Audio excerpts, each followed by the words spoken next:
Welcome back, guys. So today I'm going to be reviewing my Rolex Explorer 214270, which I've had now for roughly around 2 years. So it's a really good time to give a honest and frank review of the watch. Okay, so before we get onto the hands-on review, I just want to go into the Rolex website and go through some of the specifications. I know the watch geeks out there love the details, the specifications. So it's a 39mm watch, and it's got the chromalite on the indices and the Arabic numerals, which appear on 369 position.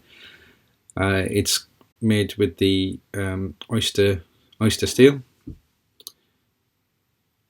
and as you can see from the layout of the dial, very simple, very legible, and in fact really a clean looking dial. So as you'll notice that it comes on the oyster bracelet, and obviously with the oyster steel, and it has the smooth bezel, which was one of the concerns that I had really of trying to keep it in good condition. And then in terms of the specification, obviously I mentioned it's 39mm, and it has the twin lock double waterproofness system to a twin lock crown, sapphire crystal, and it's up to 100 meters water resistant. It comes with a 3132 movement, which is a little bit old now, and obviously perpetual self-winding movement.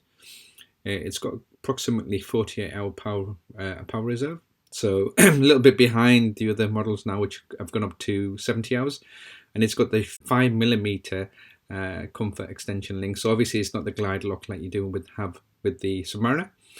Okay, now on to the hands-on review.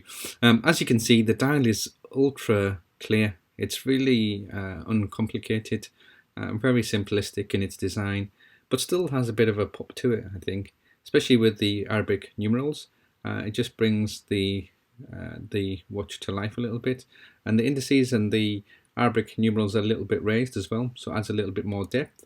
The watch itself is quite thin, as you can see, so easily kind of fits under a dress cuff, and the 39mm, excuse the dirt on the clasp there, I've left the sticker on just to kind of protect it. I don't tend to baby my watches, so I just left that on there. Probably doesn't need to come off now, to be honest. As you can see, it's got the oyster bracelet, and it's been 2 years. As you can see, it's in pretty good condition. And yeah, the bracelet itself, the more modern milled bracelet, makes it a lot more easier. As you can see there, it's got the 5mm EasyLink extension. To be honest, I would much prefer the glide lock clasp. This extension, although it's useful, it's not as useful as the glide lock. Sorry about the bit of dirt. I should have cleaned the watch before. It's not a watch that I wear every day, so now and again I would wear it. But the best thing really about this watch is the dial, the simplicity of the dial, the legibility of the dial, and I just love the kind of the 3D effect. I do have to admit, sometimes I'm a bit bored with the design, but then that soon passes when I've got it on.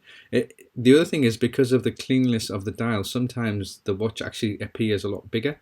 So you'll see on my wrist here, it actually looks a lot bigger. It is only 39mm, but because the simplicity of the dial, it does sometimes wear a little bit bigger. So if you've got really small wrists, then maybe it might not be the watch for you, and you may want to go for the older 36mm. From any angle, you know, the time is legible. It looks quite classic in its design as well, so you can easily wear this with some smart attire or more casual attire, and I can understand why people absolutely love this watch. So you'll see a lot of reviews around the Explorer, and most people I have seen really absolutely love it, and they would say it's a staple in their collection. So what else do I like or dislike about this watch? There's not a lot to dislike, to be honest. The only other things I would say is that it doesn't have a complication. So sometimes not having a day or a date on the dial, you know, makes it a little bit simplistic. Not having a chronograph makes it a little bit simplistic. But then again, you can always buy a watch with those features if you so desire. But this is just really an uncomplicated watch. It kind of flies under the radar a bit as well, so it's one that you probably can wear and not get noticed as much. But here you go. Here's a wrist shot, which you can see.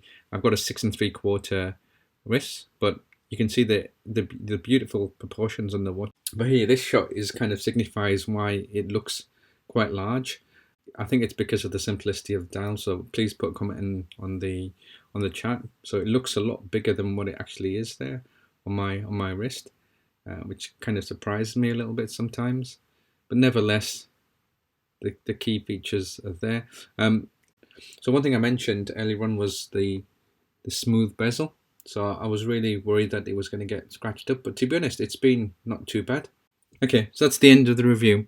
Hope you really enjoyed it. Please do comment below, and to take part in the competition, so please subscribe to the channel. Please put a comment in the chat below. Please also view my other videos and add a comment to those as well. As we get on the approach to 1,000 subscribers, I'll start announcing the winners.